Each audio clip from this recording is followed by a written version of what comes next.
Hi, my name's Brad Young, and welcome to the Peak Performance Podcast. Today, we're going to be doing episode 18.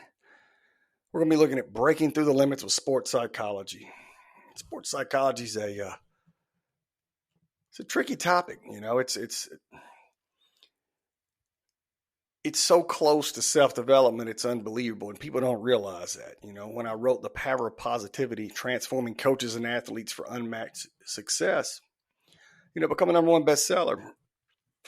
And when I looked at that, I thought about the power of positivity, in sports psychology. And so today we're going to go through the aspects of sports psychology, and there's going to be a lot of parallels with self-development, but it's things that, elite athletes utilize that are the same information that we all are privy to. It's just we don't know how to utilize it. So we're going to practically apply these. And I've got a link that's in the podcast description where you can go to the sheet. It's got the workbook and information with it. But first, let's start off by looking about why sports psychology is a pivotal part of reaching peak performance. Well, you start off and you got to understand the mental barriers that hinder your performance. You got to get past the fear of failure. You got to increase your confidence. You got to consider performance anxiety. And, when I think about performance anxiety, it's funny because I'm really crisp now. When I go places and speak and present, it's smooth. I really enjoy it. And, I'm very confident in it. But when I first started presenting my first presentation many years ago, I was in manufacturing. It was my first real presentation after a project. And I got up there. I knew what I was going to say, but I hadn't practiced. I hadn't rehearsed it enough. I didn't have everything, in the words that I can read and present. And that's one thing about it when you're presenting stuff and you're talking about things, you need to have it in words that are your own words, because when you try to read somebody else's words and present that, a lot of barriers come, a lot of problems happen. And so that's what happened. It was written in somebody else's words and I knew what I was going to say, but I got so nervous, I knocked my contact lens out. I got so nervous, I started fidgeting and I hit my eye and I knocked my contact, I lost my contact, and it was just so embarrassing. And so that's a part of sports psychology as well, because, there's a lot of performance anxiety for athletes to perform, no matter what level. Whether you're an elite athlete or if you're somebody performing in a local event, there's still performance anxiety. So we got to think about that when we look at peak performance with sports psychology. You got to look at the negative self-talk. Too many people do it. So we're going to look at the negative self-talk and how to overcome that today. Some people have difficulty maintaining focus under pressure. That's one thing I don't. I really never have. It's always the little things that have got me. But when everything's on the line, I always have been able to step up and be able to take care of things. When people needed me for years and years, I'm the guy to jump on the plane and go wherever to handle whatever, high pressure situation that we have. We have customers leaving, have all these problems. I'll jump on a plane and go see them. And I'm always able to maintain that focus. We've had some wild situations, but it's the same thing for athletes. No matter what level of athlete, maintaining focus when the pressure's on is hard. It takes confidence. It takes all the things that we're going to talk about to be able to focus, because, you've got to have the confidence and the experience to be able to do that. And you got to look at overthinking. Athletes do this all the time. They overthink before a competition or during it. That's why trash talk throws people off sometimes, because then they're overthinking things. They let their emotions get in the way. And then they're just worried about that person that's talking trash versus what their objective is. When you start overthinking, you lose sight of the real goals. And that's what the objective is. Like I said, Larry Bird was one of the greatest trash talkers of all time. Michael Jordan, absolutely. Kobe Bryant, all these, these elite basketball players, great trash talkers. And they would cause that. It caused people to overthink. Get mad, get angry. When you start overthinking and let your emotions get involved, then you start making mistakes, because, it's a game. It's the same thing in business and life. When you start letting your emotions get in the way when you make decisions, make a lot of mistakes. And then sports psychology looks at perfectionism and leads to unrealistic expectations. And that's something that, the average person needs to practically apply and learn from, because practice doesn't make perfect, but practice makes better. Practice can make great, but perfection is just unreal expectation. You want to be the best you can be, but everything doesn't have to be perfect to get something done, because if you wait on everything to be perfect, you'll never get anything done.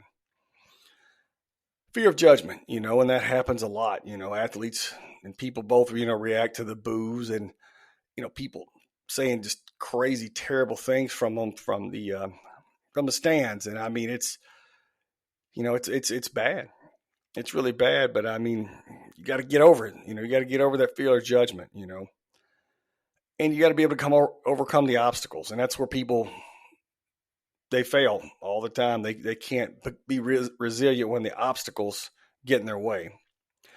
And of course, I talked about it earlier, but managing your emotions during all these things. And that's where, developing a growth mindset helps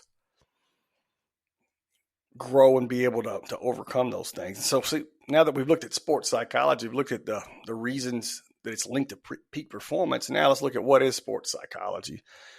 I mean, it's the study of how psychological factors influence athletic performance, physical activity, and overall well-being. It focuses on mental techniques and strategies to help athletes optimize performance, overcome challenges, and achieve their goals.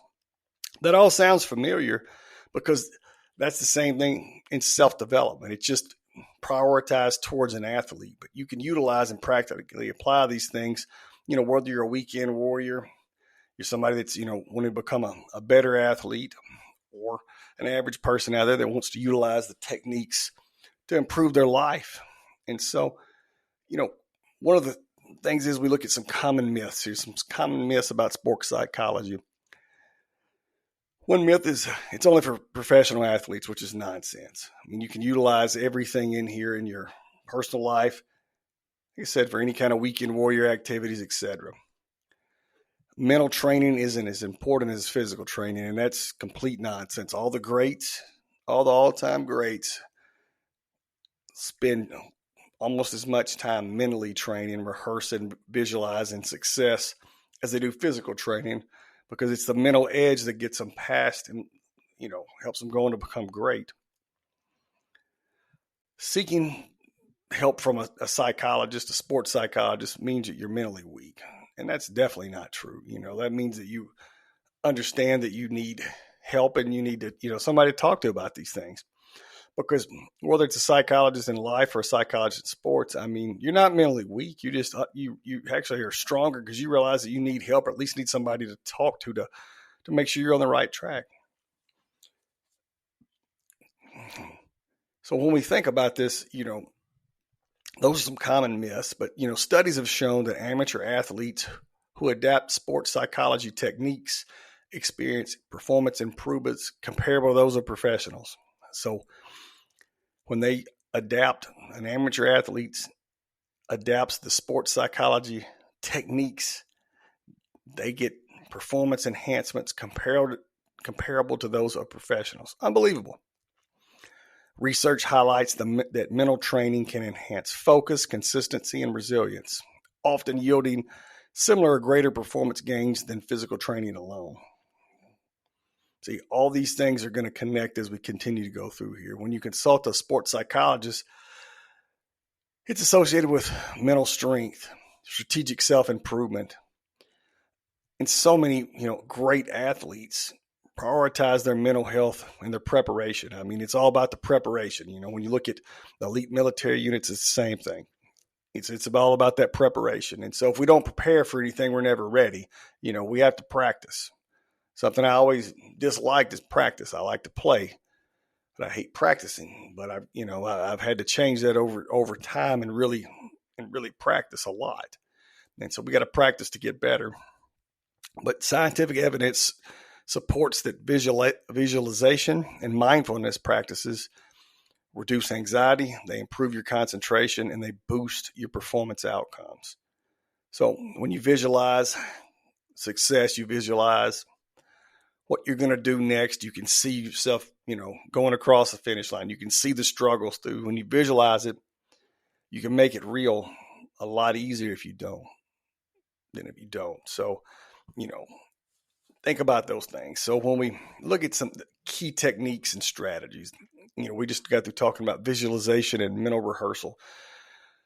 And that's it. I mean, visualization and mental rehearsal, they enhance performance through visualization. Professional athletes visualize their routines, moves, strategies before a competition. They strengthen their focus with mindfulness. Mindfulness techniques are utilized by athletes because it keeps them in the present moment. They can block out the distractions, avoid overthinking, and recover quickly from mistakes. See, that's a gigantic thing that we can all use, because if you're mindful and we're present in that present moment, we can block out the distractions. You can avoid overthinking, because that's always going to lead to a mistake. And you can recover quickly from mistakes because you understand that, you're going to make mistakes, no matter what. You're going to make mistakes. You're going to lose, you're going to fail. You're going to suck, but you can get better. But you got to, look at mindfulness, and you can build resilience with goal setting. Athletes do this all the time. They create clear, achievable objectives that motivate them to stay disciplined. They break large goals into smaller, actionable goals. All this sounds familiar because it's the same strategies. And so when you look at self-development, these same things are used to improve athletic performance. It's just put in a different way. And so there's a connection between mental resilience and physical performance. And so when we look at it, it enhances focus and concentration. So when you start connecting your mental resilience with your performance, this enhances focus, concentration. It builds confidence and motivation. And like I say all the time, motivation turns into drive, and drive keeps you going. Motivation gets the ball rolling, but drive keeps you moving. It helps you manage stress and anxiety. And then we start looking at the impact of self-talk on your performance. So as we get to the self-talk, that's more of an attitude. Because see, what you tell yourself, the story you tell yourself, is often true. People don't think about that, but whatever you tell yourself, if you believe you can do something, you can. If you believe you cannot, you won't. And I hear people all the time, they have negative self-talk. I can't do that. I don't have time. I can't make that. I can't do that. But it's a mindset, it's going to influence your performance. And so, when you engage in positive self-talk and you talk good about yourself and you're confident, you boost your confidence. It will reinforce an athlete's belief in their capabilities, just like with you, and no matter what you're doing, you build confidence. You're saying positive things about yourself. You're blocking out what other people are saying, because what they say really doesn't matter. I mean, at times you want feedback, but you want it from the right people. You don't want it from just anybody, because just anybody is not able to give you positive and good feedback or even constructive criticism that's worth anything. And so, when we look at self-talk, you build confidence. You're going to manage stress and anxiety better, because you can calm their nerves. Because if you keep telling yourself you're going to make it, you're going to do this, you're going to finish this race, you're going to finish this, you're going to win this fight, whatever you're continue to tell yourself to do, you're going to make it, because you're going to manage your stress and anxiety better by talking positive, constructive self-talk. Understand what you have to do. Try not to overthink. It helps regulate your stress levels and keep you composed. And that can, do the same thing in life. And then positive self-talk improves your focus and your concentration. You can redirect your attention back to the task at hand. You can avoid distractions and maintain a clear focus during a competition or practice. So sports psychology is also going to help you overcome mental barriers.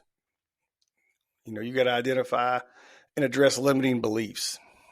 And this is something that, people do not do enough of, is stop and step back and identify and address their own limiting beliefs, because people have their own limiting beliefs to where they they limit themselves on what they believe they can do.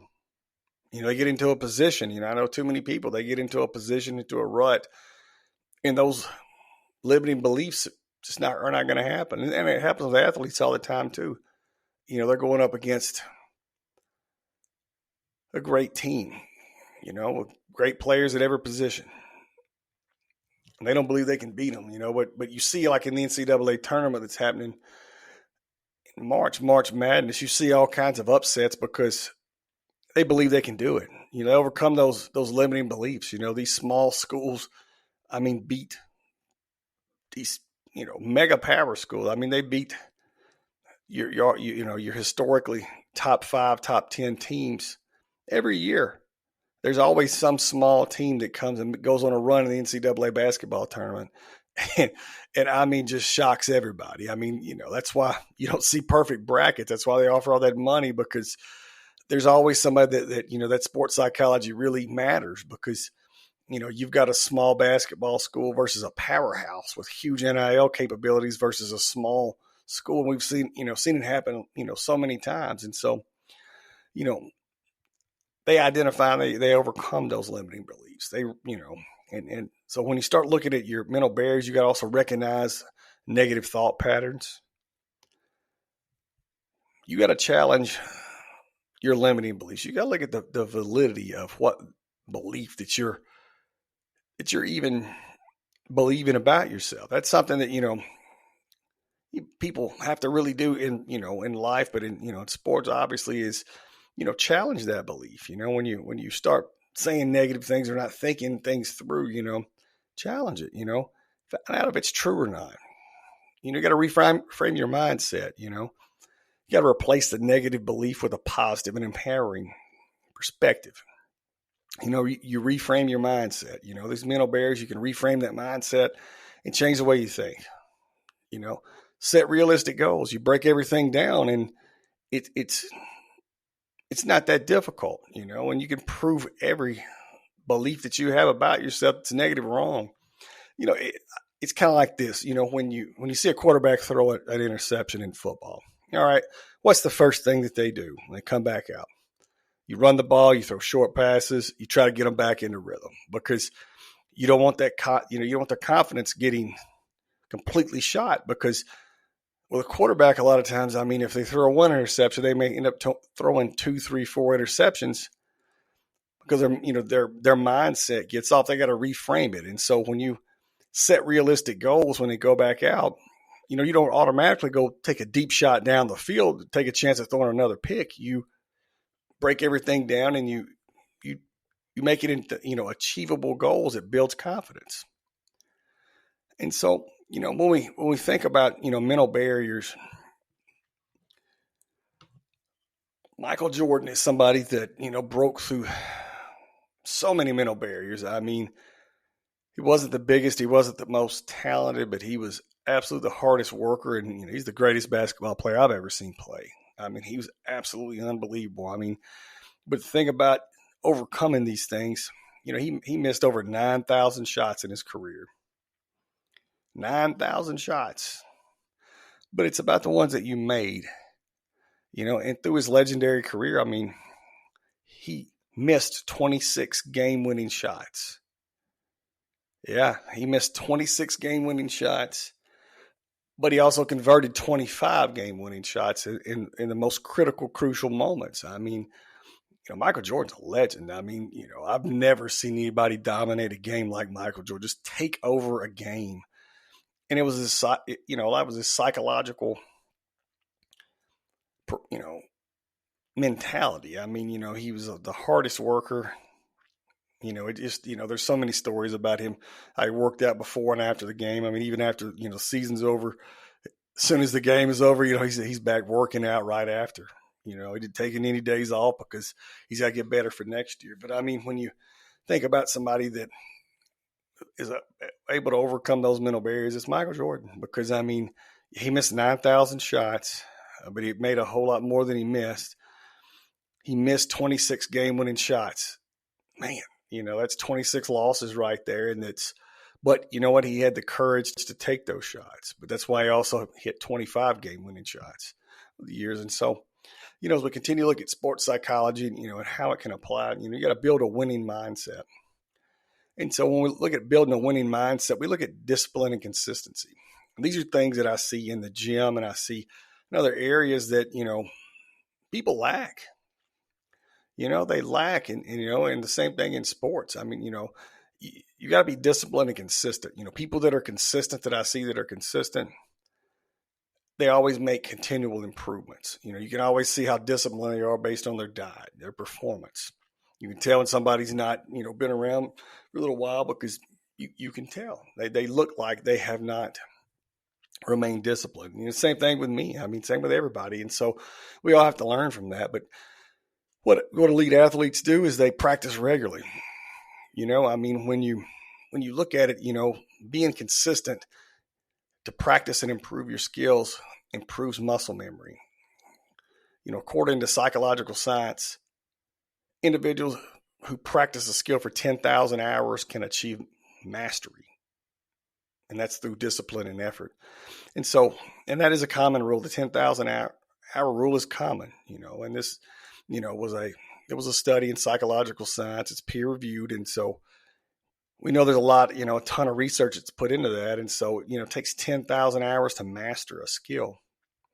That's a lot of hours. People don't think about how many hours that is, but, no matter what you're doing, whether it's sales, whether it's speaking, whether it's podcasting, whatever you're doing, you got to practice and practice regularly. That's why, I try to make episodes every single day throughout the different brands that I have and get better at it.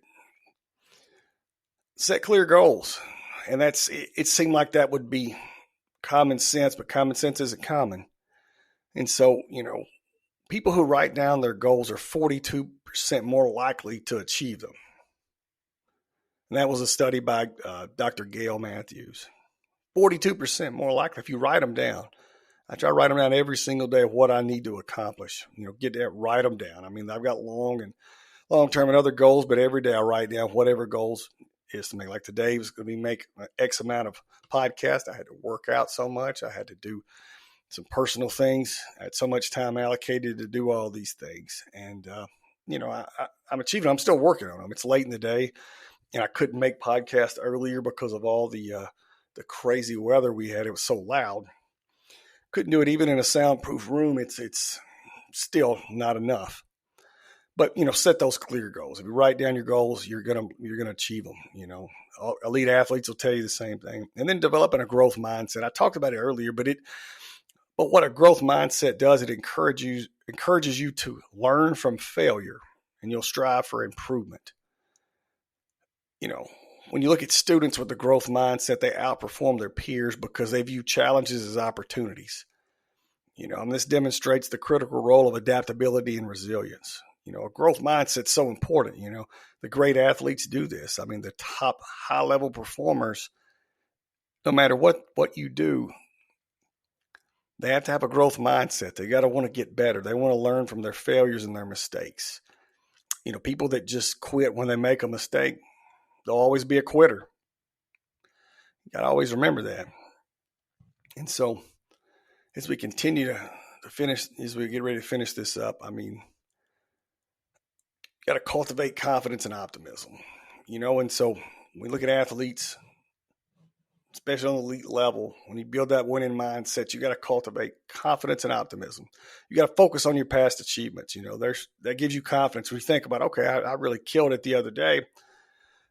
I could do better. I can do better. And you remember your capabilities, and it provides you to, to be motivated, because sometimes if you don't have that many, recent achievements, you may have to go dig deep and think back. But when you remember those achievements, they'll help rebuild your confidence. And athletes have to do this all the time.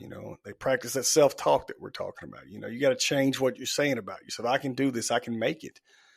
And, and remember to continue to set achievable goals and break everything down, because that's going to give you confidence and optimism. And goal setting, notice, is a lot of sports psychology.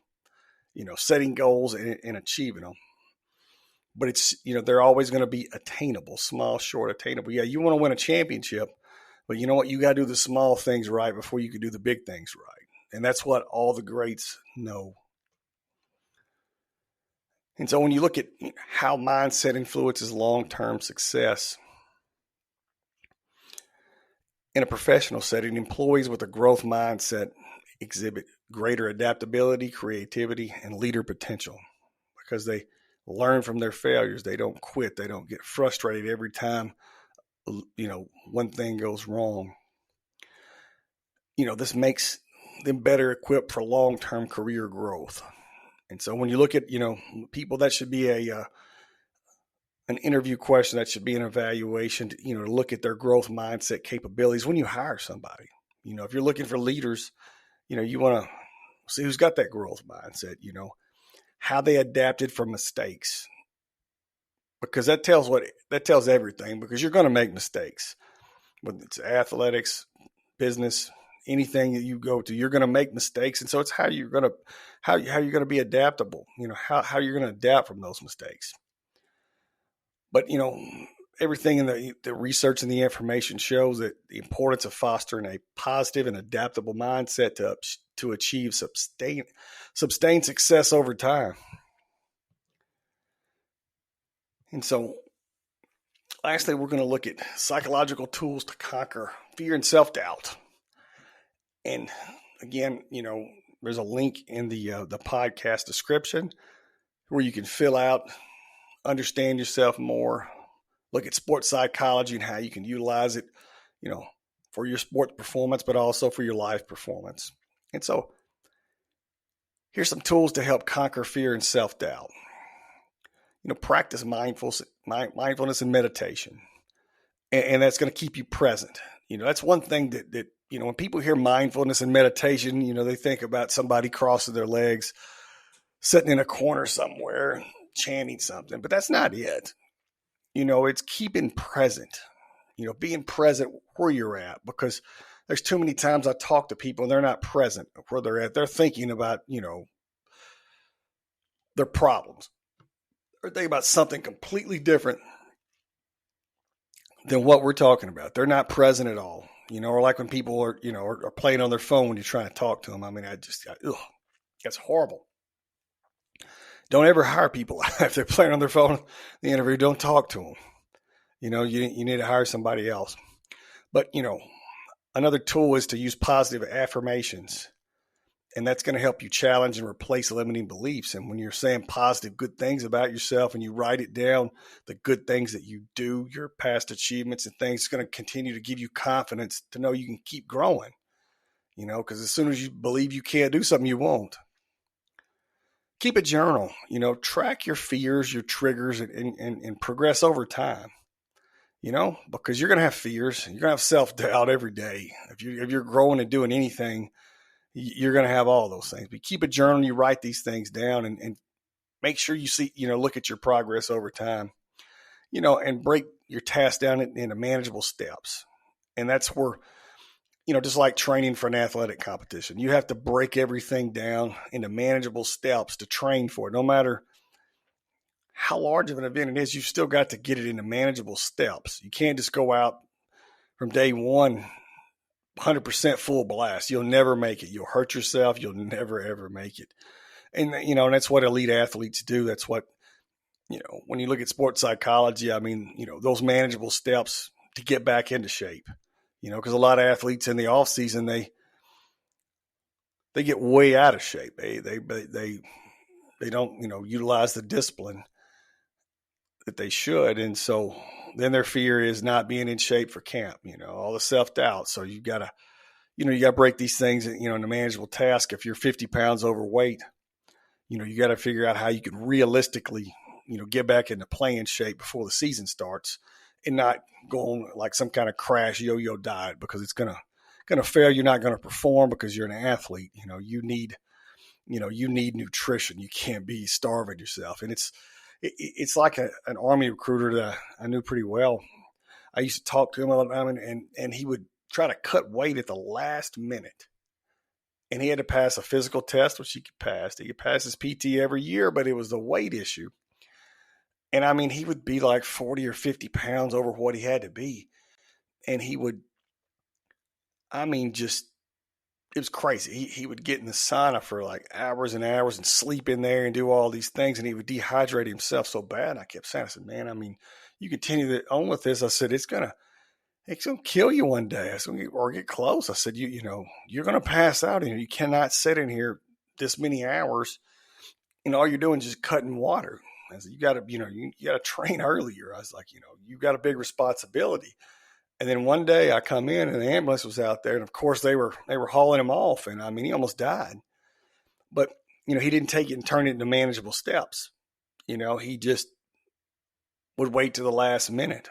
And the problem is when you're 50, you're not going to respond like when you were 20. When you were in 20s, you can work your way back into shape pretty quickly. You can cut that 10 pounds pretty easily. But not when you're 50 years old, and that was the case. I mean, he was getting towards retirement. So, when we look at psychological tools to conquer fear and self-doubt, that breaking into manageable steps is going to be one of your foundational things to think about. Visualize success. I mean, that creates a positive mindset and overcome any kind of fear. You see yourself winning, you see yourself finishing. I mean, I know a guy's running a 200-mile race here just in a few weeks. And I mean, you talk about hurting, pain, and going through it. I mean, this is, he's got to visualize success because, 200 miles is crazy. I mean, I was supposed to run 100 miles. We had some storms that come through and tornadoes and crazy weather. So I didn't get to do the event. So I got to pick another one to do.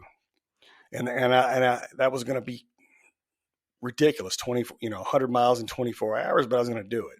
We'll figure out a way to do it, visualize success, use that positive mindset, and just keep going, But he's got 200 miles, and so he's going to have a lot of visualization to do.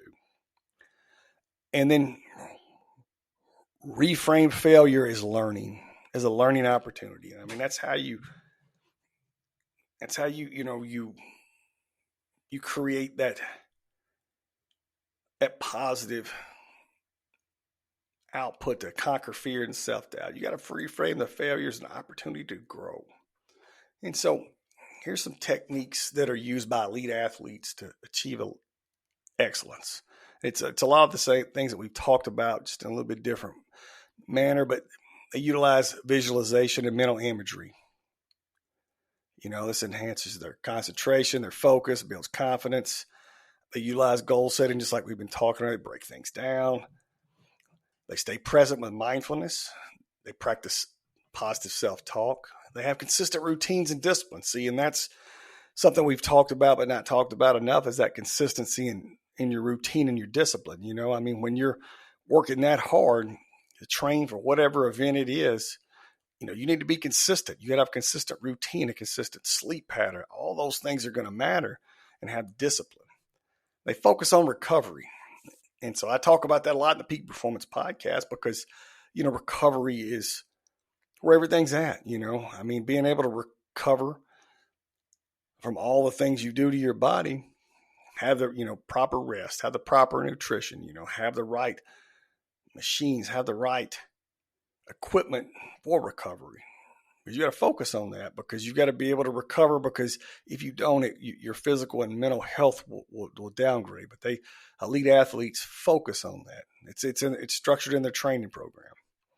Cognitive restructuring. And this is a way that athletes reframe, how to perceive challenging events. They allow to see them as opportunities for growth rather than setbacks. And so they have to restructure how they look at something. You're playing a top team tonight. You have to, step back and look at it. It's an opportunity to grow and get better. It's like when I used to, play ball. I mean, I'd always go play with kids most everybody was bigger than me anyway, but I was scrawny. I was scrawny. But, I'd go play with people that were better athletes than me, because I know it would make me grow. It'd make me better. It'd make me stronger. To go play ball, challenge you. I still do the same thing. I try to, work out and do things with people that are stronger, that are more proficient than me in a lot of things. And that's something you got to always remember. And that's what elite athletes do. And they pressure simulate training. And so just like elite military units, they simulate training, they make sure that they get comfortable, with high stakes scenarios when they're ready. You build that confidence, you put yourself in a pressure situation, and you have to perform. It's like, back when I used to help with the Marine recruiters, I used to help them. And that was one of the things that, they made sure they're like, look, you need to be ready to where if you have 6 minutes to get to a landing zone, you need to be able to run a 6-minute mile. And people coming in, they weren't running 6-minute miles. I mean, that's, if you run 3 consecutive 6-minute miles that's a perfect score on PT test, 18-minute 3 miles. But so few people could do it. And you got to think, I mean, you got to be able to run it like that with all that equipment on. So you've got a rucksack and everything else to be able to make it to a landing zone. So they do a lot of training like that makes them uncomfortable enough to become comfortable, in high pressure situations. That's what elite athletes do as well. So when we look at everything that we've talked about today, I mean, it's a lot. Sports psychology, being able to overcome obstacles and succeed, it's very difficult. That's why there's so few champions. There's so few truly elite legends and great people. But if you want to become one, follow the principles here. And no matter what field it is, no matter what sport, if you follow the principles in sports psychology, you can grow and get better. It's going to take you, though. It's going to take effort, just like anything I want to do, I've got to put the effort in. You got to put the work in. You've got to overcome all those mental barriers because there's so many, we have so many limiting beliefs that we believe about ourselves. And so we have to challenge those and change them. But anyway, this has been the Peak Performance Podcast. My name's Brad Young. Have a great day. Thanks.